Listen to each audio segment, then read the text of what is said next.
Hello students, previous year question की series में हम आपके लिए ग्रामर के फाइंड द करेक्ट सेंटेंस के अगले सेशन के साथ आपके सामने हाजिर हैं।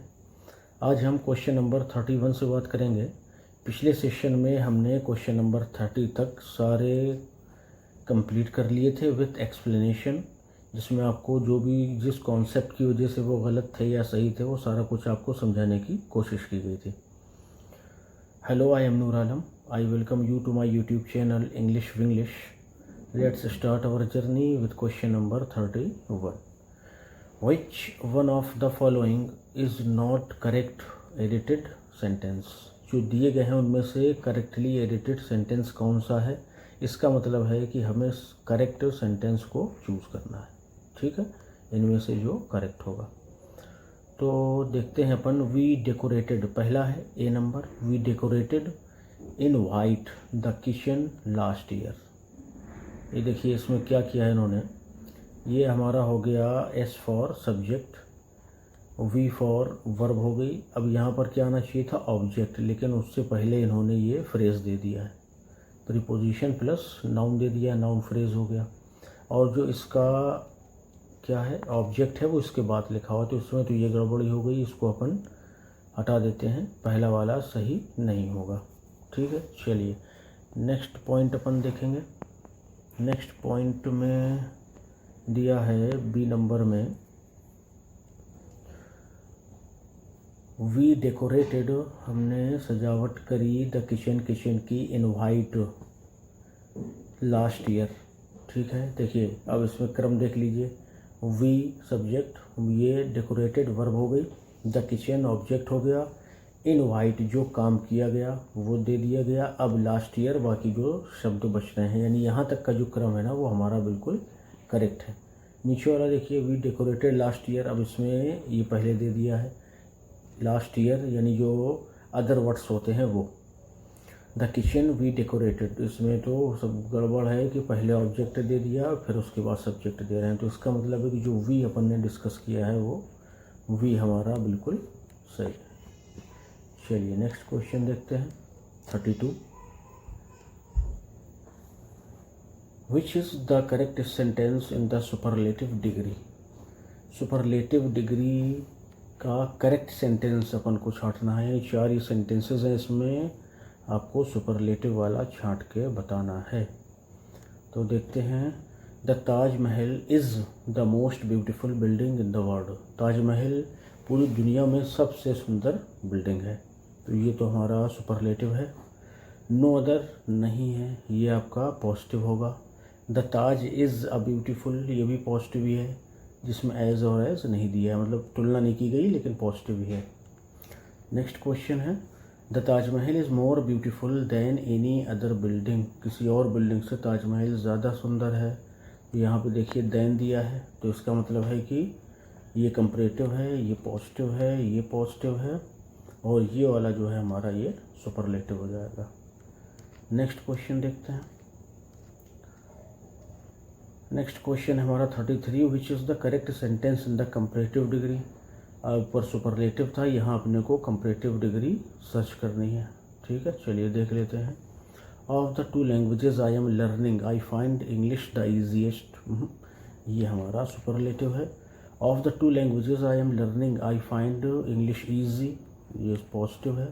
Of the 2 languages I am learning I find English the easier one. यहाँ देखिए कंपैरेटिव फॉर्म दिया है, एडजेक्टिव का सेकेंड फॉर्म कंपैरेटिव फॉर्म कहलाता है, तो इसका मतलब है कि जो हमारा सी ऑप्शन है वो सही है। थर्ड वाला देखिए, मोर इजी दिया है। भाई जब इजी का ईजियर होता ही है तो मोर यहाँ पर नहीं लगाएंगे, ठीक है ना। मोर लगने की एक कंडीशन होती है, वो अगर आगे आएगी तो अपन उसको डिस्कस करेंगे। Next question 34। The correct sentence in positive degree. Positive में देखिए क्या है भाई, ये देन दिया है, पॉजिटिव नहीं है। Not is not as sharp as that one, जिसमें एज और एज दिया है, ये हमारा पॉजिटिव है। और इसके अलावा देखेंगे तो ये वाला सुपरलेटिव है, ये नहीं होगा। ये वाला कंपैरेटिव है, ये भी नहीं होगा। और ये वाला भी कंपैरेटिव है, ये भी नहीं होगा। अब इसमें अगर आप ध्यान से देखिए तो एक गलती अभी भी है। अब नॉन टू बी ऑप्शन दे दिया है, लेकिन गौर से अगर देखेंगे अपन ये बी वाला हमारा करेक्ट है। जब पॉजिटिव डिग्री हमारी निगेटिव हो तो एज जो पहला वाला होगा उस एज के बजाय हमें सो का यूज़ करना होता है, यानी यहाँ पर सो डॉट डॉट एज का यूज़ होगा। और जब पॉजिटिव डिग्री पॉजिटिव सेंटेंस होगा तो फिर एज डॉट डॉट एज लगता है। ठीक है, माइनर सी मिस्टेक है लेकिन ये भी पूछी जा सकती है और हमें पता होना चाहिए। नेक्स्ट देखते हैं 35। Choose the correct sentence in positive degree. फिर से पॉजिटिव डिग्री छाटना है। It is not the easier, ये कंपैरेटिव हो गया, ये रॉन्ग है, पॉजिटिव निकालना है। Walking is as tiresome as running. देखिए एज और एज मिल गया, इसका मतलब यही हमारा क्या होगा, पॉजिटिव होगा। यहाँ पे देखिए वॉकिंग मोर टायरसम, मोर लगा है कंपैरेटिव डिग्री, इसका मतलब ये भी गलत है। ऑलरेडी भी running is the most टायरसम, most superlative दिया हुआ है। चलिए आसान सा क्वेश्चन है, थोड़ा तेज़ी से चलेंगे। Which is the correct sentence in the comparative degree. Comparative में कौन सा करेक्ट है। अब यहाँ पर थोड़ा सा चैलेंजिंग है ये। The higher you go the cooler it gets, ये वाला सेंटेंस बिल्कुल सही, जो अपन पिछली बात कर रहे थे कि कभी कभी जैसे सुपरलेटिव में द लगाते हैं तो कंपैरेटिव में नॉर्मली द नहीं लगता है, लेकिन जब दो कंपैरेटिव डिग्री दी हूँ और दोनों से सेंटेंस शुरू हो रहा हो, पहला सेंटेंस का पहला पार्ट और दूसरा भी, तो फिर दोनों से पहले द का यूज़ किया जाता है। तो हमारा सेंटेंस यही सही है, बाकी तो ठीक नहीं है। The higher you go cooler it gets, देखिए यहाँ पर द लगा दिया, यहाँ पर नहीं लगाया, इसमें दोनों में द नहीं है, इसमें यहाँ द नहीं लगा, इसमें यहाँ पर द लगा दिया, तो ये तीनों इनकरेक्ट है हमारे। पहला हमारा ए ऑप्शन सही है, और क्यों सही है वो रीज़न अपने को मिल गया कि जब वो कंपैरेटिव डिग्री से किसी सेंटेंस की शुरुआत करेंगे और दोनों जो उसके फ्रेज हों दोनों कंपैरेटिव से ही शुरू हो रहे हैं तो दोनों से पहले द लगता है। Next question 37। Choose the correct exclamatory sentence for the following. इसके लिए ये भी देखिए, ये इन्होंने असर्टिव में चेंज कर रखा है। इसके लिए हमें क्या निकालना है, एक एक्सक्लेमेटरी सेंटेंस छाटना है। तो यहाँ पे अपन छाट के ऑप्शन देखकर उसमें से निकाल लेंगे। देखिए, oh I wished I had the wings of a dove. देखिए अगर ओह लगा है तो फिर विश का यूज़ नॉर्मली नहीं होता है। हैड आई बट विंग्स, ये इफ़ का सेंस देगा। How I wish I get, ये भी नहीं ठीक है। हाउ का अगर यूज़ करेंगे तो हाउ के तुरंत बाद में एडजेक्टिव का यूज़ होना चाहिए। अब नीचे वाला देखिए, oh for the wings of Dove, यहाँ ओ दिया है तो इसका मतलब आई विश, मैं इच्छा रखता हूँ, मैं चाहता हूँ, या काश for the wings of Dove, के मेरे भी पंख लग जाएं डव के जैसे। हमारा ऑप्शन नंबर डी सही है। चलिए नेक्स्ट क्वेश्चन देखते हैं 38। Which one of the following sentences correctly joined. सही से ज्वाइन किसको किया गया है। No sooner had we boarded the train than it started to move. No sooner had we, देखिए हैड का भी यूज़ होता है और डिड का भी यूज़ होता है, लेकिन डिड को ज़्यादा अच्छा यूज़ माना जाता है। No sooner did we boarded the train than it started to move. अगला देख लेते हैं, no sooner had we boarded the train than it move. No sooner had we boarded the train when it started move. यहाँ पर तो हमारा when गलत है। No sooner had we boarded the train than it move, यहाँ पर it का use कर दिया है। यहाँ पर जो सेंटेंस होगा हमारा पहला वाला। क्वेश्चन 39 देखेंगे। ही इज़ स्लो, वो स्लो है, बट ही इज़ श्योर, लेकिन उसे अपनी जीत का, अपनी सफलता का पूरा विश्वास है ना। देखिए पहले सेंटेंस में जो बात कही गई है, अगर उसका आपको कंट्रेरी बताना है यानी उसका ऑपोजिट बताना है तो हमेशा बट का ही यूज़ करेंगे। स्लो बट स्टडी, ये आपने कहावत सुनी होगी, इंग्लिश में मशहूर कहावत है जो खरगोश और कछुए की कहानी में दी गई है कि आप अगर धीमी चाल से भी चल रहे हैं लेकिन उसमें कॉन्टीन्यूटी है तो आपकी सफलता फिर श्योर है। तो उसी से आप समझ लेंगे अपन इसको। और उसका एक्सप्लेनेशन भी वही दिया है कि अगर, अच्छा देख लीजिए, चलिए। Conjunction but is it used to introduce a word और फ्रेज, फ्रेज होना चाहिए दैट कंट्रास्ट, जो ऑपोजिट हो with what was said before, उसके व्हाट वाज सेड बिफोर जो पहले कहा गया है। ठीक है ना, तो हमारा जो पहला ऑप्शन है वो ठीक हो जाएगा। 40 नंबर देखते हैं। Hardly had I entered the room when the phone wrong. Hardly had I, ये जो है ये इन्वर्जन है, अभी इसको अपन डिस्कस करेंगे। पहले और सेंटेंस देख लेते हैं। हार्डली डिड आई, ये तो यहीं से गलत हो गया। हार्डली के बाद हमेशा हैड आता है। हार्डली आई एंटर्ड, ये भी गलत है। अब हार्डली हैड आई, ये दोनों में दिया है। देखिए hardly had I entered the room when the phone was ringing. ये देखिए जब हार्डली से सेंटेंस शुरू होगा उसके बाद में हैड आएगा, फिर सब्जेक्ट आएगा, फिर वर्ब और फिर जो ऑब्जेक्ट दिया होगा वो आ जाएगा। फिर जो सेंटेंस व्हेन से शुरू होता है ना वो हमेशा पास्ट इंडेफिनिट में होता है। ये रैंग लिखा हुआ है ना, ये आपकी सेकंड फॉर्म ऑफ वर्ब है, सेकंड फॉर्म है, इसका मतलब है कि ये पास्ट इंडेफिनिट है। ये वाले में आईएनजी फॉर्म लगाया विथ वॉज, इसका मतलब है कि ये पास्ट कॉन्टिन्यूअस है, तो ये भी गलत है। हमारा ए वाला ऑप्शन सही है। चलिए नेक्स्ट क्वेश्चन देखते हैं, इसको एक बार और देख लीजिए। द एक्सप्रेशन हार्डली या स्कार्सली व्हेन, जो ये एक्सप्रेशन है इसको वो कंजंक्शन भी कह सकते हैं। Means only just a short time before, इसका मतलब होता है बस कुछ ही देर पहले, है ना। ये खैर इसका उसके सही होने से ज़्यादा कोई ताल्लुक़ है नहीं। चलिए नेक्स्ट देखते हैं। 41 है find out the grammatically incorrect sentence. Grammatically incorrect sentence कौन सा है? Each of them followed his plan, उनमें से हर एक ने अपने प्लान को फॉलो किया, ये तो बिल्कुल सही है। Neither of the experts were paid for, यहाँ देखिए नाइदर लगा है। अगर नाइदर और आइदर हो उसके बाद चाहे प्लूरल सब्जेक्ट ही क्यों ना हो, जो हमारी वर्ब होगी वो हमेशा कैसी होगी? सिंगुलर होगी। तो वर की बजाय क्या आना चाहिए? वॉज आना चाहिए। तो हमारा जो इनकरेक्ट है वो ये वाला है, ठीक है। जो इनकरेक्ट सेंटेंस है वो बी है, यही इसका आंसर है। नेक्स्ट क्वेश्चन देखते हैं। 42 choose the grammatically correct sentence from the following 4 option. 4 option में से करेक्ट सेंटेंस चुनना है। ये इसको हम लाइन इसलिए कर लेते हैं कि अपन इनकरेक्ट को ना करेक्ट करके निशान लगा कर और गोला फिल कर दें, तो थोड़ा सा दिमाग में बस रह जाती है बात की, जब वो देखते रहते हैं कि करेक्ट ही अपने को चूज़ करना है। चलिए देखते हैं। My brother's car while it was 15 years old had begun to fall apart.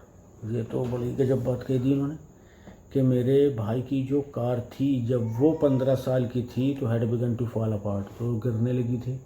गड़बड़ है। My brother's car was 15 years old had begun to fall apart. अच्छा ये कुछ ठीक लग रहा है। My brother's car that was 15 years old had begun to fall apart. Next option देखते हैं। My brother's car which was 15 years old, बिल्कुल सही है। क्यों? क्योंकि अगर किसी ऑब्जेक्ट की आप बात करते हैं तो उसके लिए कोई एक रिलेटिव प्रोनाउन यूज़ किया जाना चाहिए जो उसको अगले वाले सेंटेंस से जोड़ पाए जहाँ उसकी विशेषता बताई जा रही है। For example he is Ravi my friend, ठीक है। सेंटेंस ये भी सही है। ये क्या कहलाएगा? केस एंड पोजीशन कहलाएगा कॉमा लगने पे। लेकिन इस यहाँ पे क्वेश्चन में क्या कहा था कि जो ग्रामेटिकली करेक्ट है, ग्रामेटिकली करेक्ट का मतलब है कि वो आपका 2 सेंटेंसेस को या 2 फ्रेजेस को जोड़ रहा है, जैसा कि इसका सेंस दिख रहा है। तो इस वजह से यहाँ जो भाई कार है ना, इसके लिए विच का यूज़ कर देंगे और हमारा सेंटेंस सही हो जाएगा। ये केस एंड पोजीशन हो करके फिर आगे का जो सेंस है वो यहाँ से बिगड़ रहा है इन दोनों से। चलिए नेक्स्ट क्वेश्चन देखते हैं। One of the following sentence is grammatically correct. फिर से अपने को करेक्ट निकालना है। In the back yard of my grandfather's house are the buried corpse of many small animals killed by the wild wolf. In the back yard of my grandfather's house are the buried corpse of, भाई buried और corpse का क्या मतलब है? दफन हुए मुर्दे। चलिए देखते हैं, आगे देखते हैं। नो ओनली द चेयरमैन, ये नॉट ओनली होगा तो ये पहले ही गलत हो गया। Miss Sharda our class English teacher believes that students who major in commerce और science stream reviews their creativity. Who major, ये मेजर का थोड़ा सा देखना पड़ेगा अपने को। नेक्स्ट है the singer along with her accompanying musician, और यहाँ देखिए अलॉन्ग विथ लगा है। अपन ने पिछले सेशन में डिस्कस किया है कि जब अलॉन्ग विथ से एज वेल एज से जुड़े होंगे तो वहाँ पर जो वर्ब लगेगी ना वो किस हिसाब से लगेगी, जो सब्जेक्ट हमारा पहले दिया होगा। सिंगर है तो यहाँ पर होना चाहिए था इज़। इसका मतलब है कि इसमें भी फॉल्ट है और इसमें भी फॉल्ट है। हु मेजर इन कॉमर्स, इसका तो कोई सेंस ही नहीं बन रहा है। नेक्स्ट देखते हैं, नो ओनली, ये भी गलत था तो ये भी गलत अपन डिस्कस कर चुके हैं। इसका मतलब जो ये करेक्ट है वो ये दिया हुआ है। नेक्स्ट देखते हैं, हाँ ब्रीड कॉप्स जो आया था दिमाग में उसका मतलब होगा कि दफन किए हुए, कॉप्स मुर्दे कह दीजिए, ठीक है, मुर्दे में से दफन नहीं होते, ये भी बात सही है। Next question, there are 4 sentence given below, sentences कर लेते भाई इसको, है ना। चलिए देखते हैं, only one uses the connector in the right form, find the grammatically correct sentence. Connector मतलब अपने को कंजंक्शन निकालना है जो कि सही यूज़ किया गया है। देखिए, the dance program was cancelled because of the fact that not many tickets were sold. That not many, यहाँ पर से कुछ गड़बड़ी लग रही है। नेक्स्ट देखते हैं, we can not stop the destruction of our environment unless we change our attitude and life style. Unless, ये वाला करेक्ट लग रहा है। अभी अपन गेस कर रहे हैं, थोड़ा सा आगे पढ़ेंगे। The flight was delayed despite the bad weather, ख़राब मौसम के बावजूद, लेट थी, वाज डिलेड, डिस्पाइट के बावजूद का सेंस क्यों आ रहा है, ये तो उल्टी बात हो रही ना। Next question, he wanted to be a doctor and he became an engineer, वो डॉक्टर बनना चाहता था, एंड के साथ में इन्होंने कॉमा भी लगा दिया है, ये भी अच्छी बात करी। तो देखिए, the dance programme was cancelled, cancel हो गया, बिकॉज ऑफ द फैक्ट, इस वजह से, दैट की not many tickets were sold, बहुत सारे टिकट नहीं बिक पाए थे। ठीक है ना। आंसर चेक कर लेते हैं एक बार, ये हमारा बी वाला आंसर है और उसमें क्या कह रहा है, we can not stop the destruction of our environment, हम अपने एनवायरनमेंट के डिस्ट्रक्शन को नहीं रोक सकते, कब तक, अनलेस, जब तक कि we change our attitude and life style, हम अपने एटीट्यूड को और अपनी लाइफ स्टाइल को चेंज नहीं करेंगे। ठीक है, बिल्कुल करेक्टली। अगर ये अनलेस है, मान लीजिए यहाँ पर वी के बाद में नॉट होता तो फिर ये भी इनकरेक्ट हो जाता। ठीक है ना।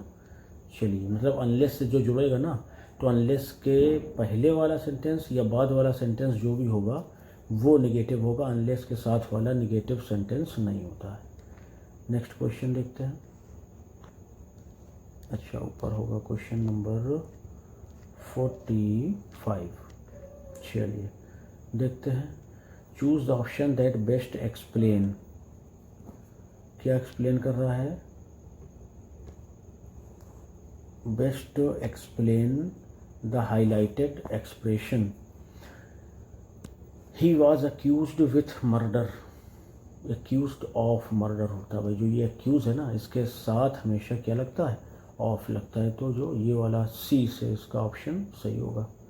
ठीक है, एक्यूज के साथ बाय नहीं लगेगा, विथ नहीं लगेगा, ऑन नहीं लगेगा, हमेशा ऑफ लगता है।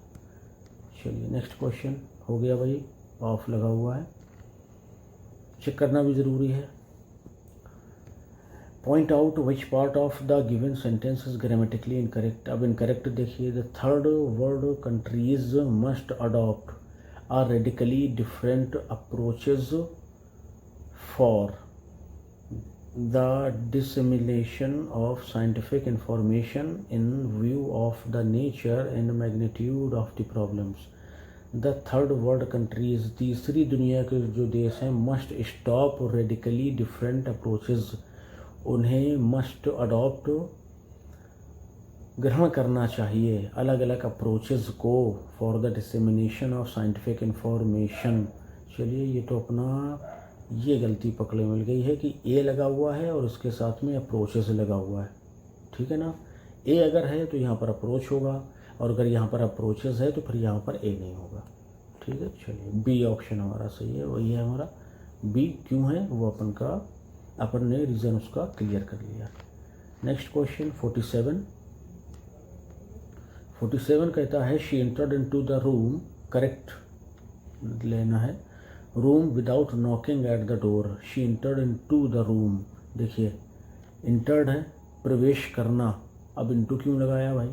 अगर केम होता, समझिएगा, अगर केम होता तो केम के साथ इनटू लगा सकते हैं, into the kitchen, into the bathroom, into the room, ठीक है ना। लेकिन इंटर्ड के साथ में इनटू नहीं लगेगा और इन भी नहीं लगेगा, इनटू भी नहीं लगेगा, तो जब सीधे डी में पहुंच लो। देखिए यहाँ पर जो इंटर्ड है इसके साथ ना तो इन लगता है ना तो इनटू लगता है, क्योंकि इसमें पहले से ही पूरा अर्थ मौजूद है, ठीक है। तो जो लास्ट वाला हमारा ऑप्शन है डी, वही हमारा यहाँ सही है। कारण क्या है वो अपन समझ चुके हैं। नेक्स्ट देखते हैं, which of the following is the correct form of sentence, the more they earn more they spend. अभी अपन ने पहले बात करी है क्वेश्चन में कि जब वो डबल कंपैरेटिव डिग्री दी हो और दोनों उस वाक्य के फ्रेजेस के पहले यूज़ की जाएं तो दोनों से पहले दा लगता है।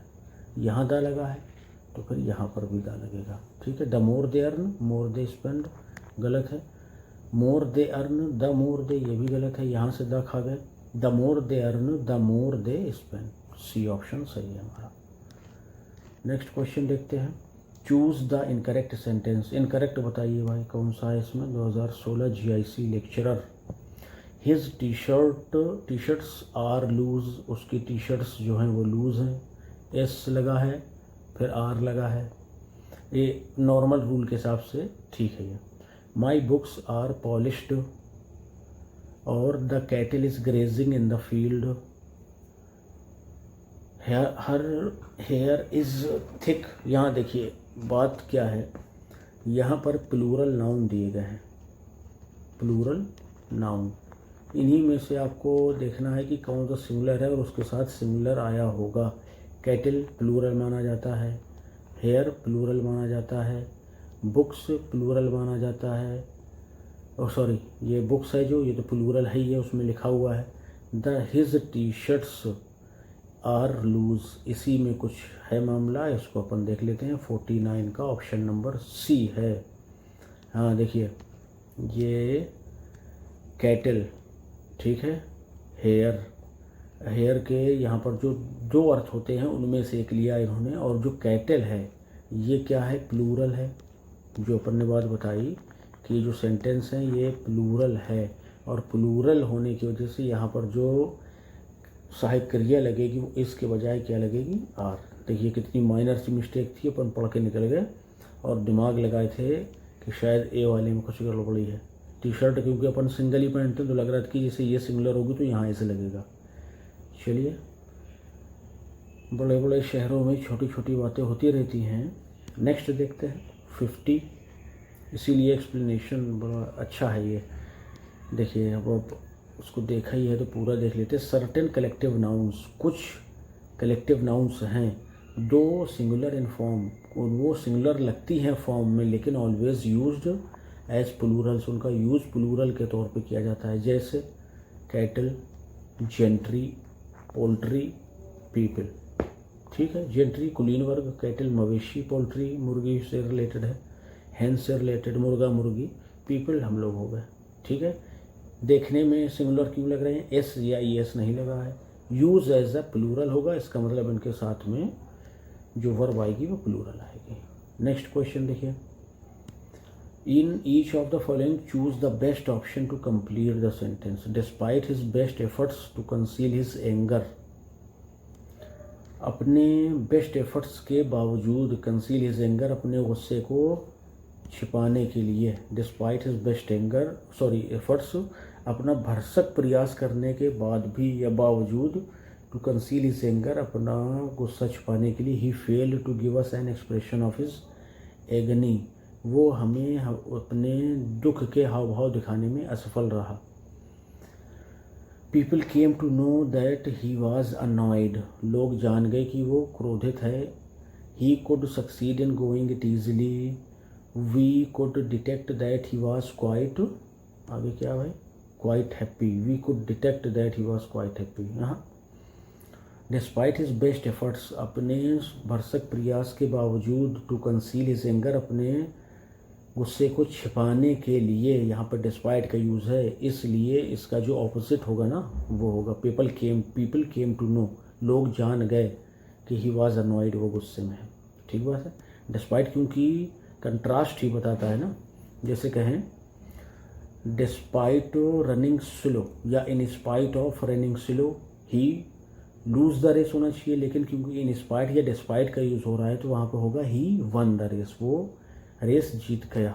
ठीक है, तो क्योंकि डिस्पाइट है के बावजूद का अर्थ है, इसलिए इसका जो कंट्रास्टिंग होगा वो हमारा आंसर हो जाएगा। नेक्स्ट क्वेश्चन देखिए,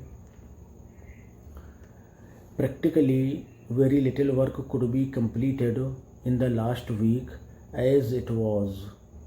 practically very little work could be completed, बहुत थोड़ा सा काम किया जा सका या कंप्लीटेड पूरा किया जा सका in the last week as it was a very busy week full of holidays, a very hectic week, it was loaded with lost of क्या मतलब है, lots of होता है, ये तो यहीं से गलत हो गया।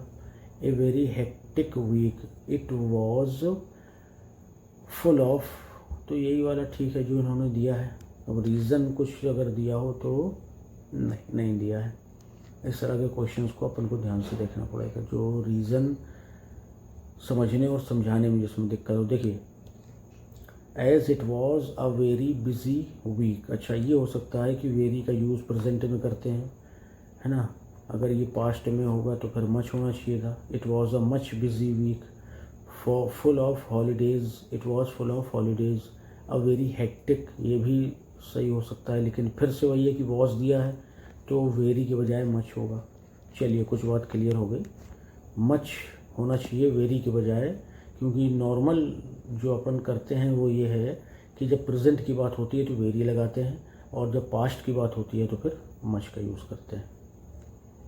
नेक्स्ट क्वेश्चन देखिए, 52 है, in order to raise the company's profit the employees, in order to raise the company's profit, company के मुनाफे को बढ़ाने के लिए the employees decided to raise the cost of the raw material. नहीं भाई, अगर आप रॉ मटेरियल कच्चे माल का रेट बढ़ा देंगे तो फिर मुनाफा कैसे बढ़ेगा, वो तो घट जाएगा। डिमांडेड टू एडिशनल इंक्रीमेंट्स, ये भी नहीं हो सकता, इंक्रीमेंट मिलेगा तो कंपनी का ही पैसा जाएगा, प्रॉफिट उनको कम मिलेगा। Requested the management to implement a new welfare scheme, इसमें कुछ दम है, अगला देख लेते हैं। Offered to work overtime without any compensation, ये है तो सही मगर काम करने वालों के हिसाब से गलत है यार। ऑफर्ड टू वर्क, उन्होंने ऑफ़र किया कि काम करेंगे, over time without any compensation, बिना एक्स्ट्रा चार्ज के। ऐसे लोग मिलना मुश्किल है भाई, इनको ढूंढना पड़ेगा। चलिए 53 देखते हैं, मोहन को do well in his final examination because he always avoided studies. नहीं भैया, अर्थ समझ लीजिए नहीं तो अनर्थ हो जाएगा भी।